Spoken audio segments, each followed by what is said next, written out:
Dan Nolan's journey to the professional stage was very different to all the other plays that I had. So the standard way is that someone who I know, who's probably been in my youth theatre, becomes professional, chooses to do a play of mine, and they put it on.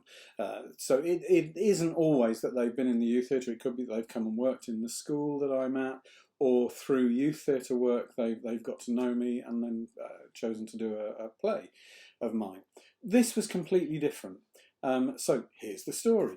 It started off with me putting on this play about a tragedy, a real tragedy, and doing it in the community with a dig where you stand type attitude of tell the story to the community, about the community, performed by the community. Very much in the Roy Nevitt tradition. So there they are, my lovely group, that's me, and my lovely group of OYTers, Oakland's Youth Theatre people, who told the story and performed it and went on eventually, didn't do it at first, to win some stunning awards, and there they all are, very proudly we're hosting those awards. It then became published, so then it's out into the big wide world and people presumably get to know about it. As a result of the publication, in America they produced a book that had monologues in it, and a couple of the monologues from Missing Dan Nolan went into a monologue book, which was great. Other people put it on, so there was a performance of Missing Dan Nolan and Graham's World's Fastest Blind Runner. Dan was also attracting masses of other publicity, so there was a charity football match, and I can remember attending that. And it was when Gordon Strachan was the manager of Southampton, and he was there, and he was supremely supportive.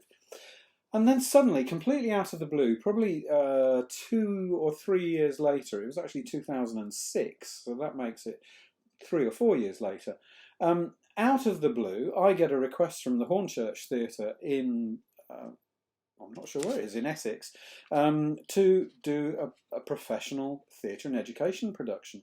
And I say yes, and they do it, and that's as I have no idea of anything about it. I've searched, I think somewhere there's a DVD of it that I might have, and I'm going to try to look that out because I've found a couple of clips. I've literally, all I've got is this, which is the tour guide. It went to Marshall's Park School, Dagenham Park School, Havering Tuition Centre, Warren School, Queen's Theatre, Raphael Independent School, the Grange School, Valentine's High School, and a number of other schools that are listed there. So I've got a tour sheet, that's it.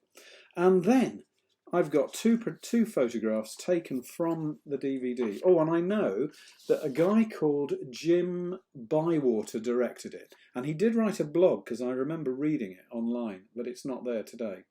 And Cheryl Hallett was one of the actresses in it, because she lists it in her professional resume. So they were two of the actors. And when schools contact me and say, can you tell me about the professional production? I know so much more about the youth theatre production, which was the genesis of the whole Missing Dan Nolan thing. So what can I tell you about the professional production? Well, this is a corner of the performance, and I guess this is probably the performance in the foyer at Hornchurch Theatre. One of these two is Cheryl, I don't know which, and they had a Missing Dan Nolan poster.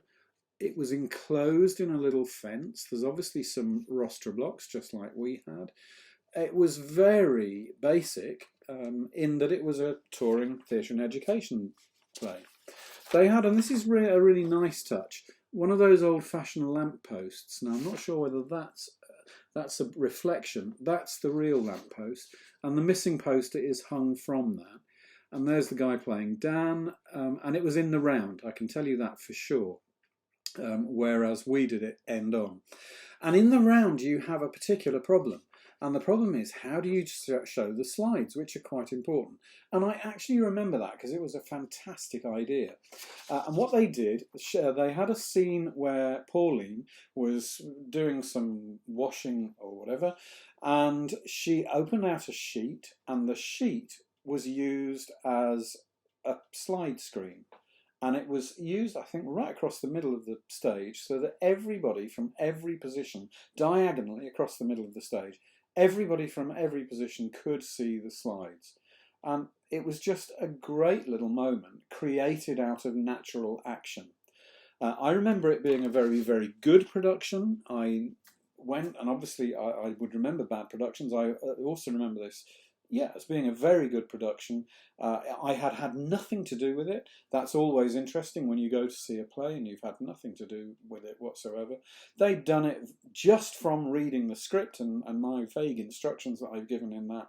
And they put on a production that toured around schools in Essex, and then it stopped and it never happened again. Now, for me, that has become a key important note for Dan Nolan, because to get a set text, it has to have had a professional theatre performance. So, thanks so much to the Hornchurch Theatre, Dan Nolan has now become a set text. I had no idea that it might at the time.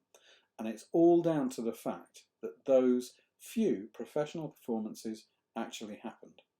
But when you're looking at the emergence of the play, look at the OYT production, because that was the one that created it.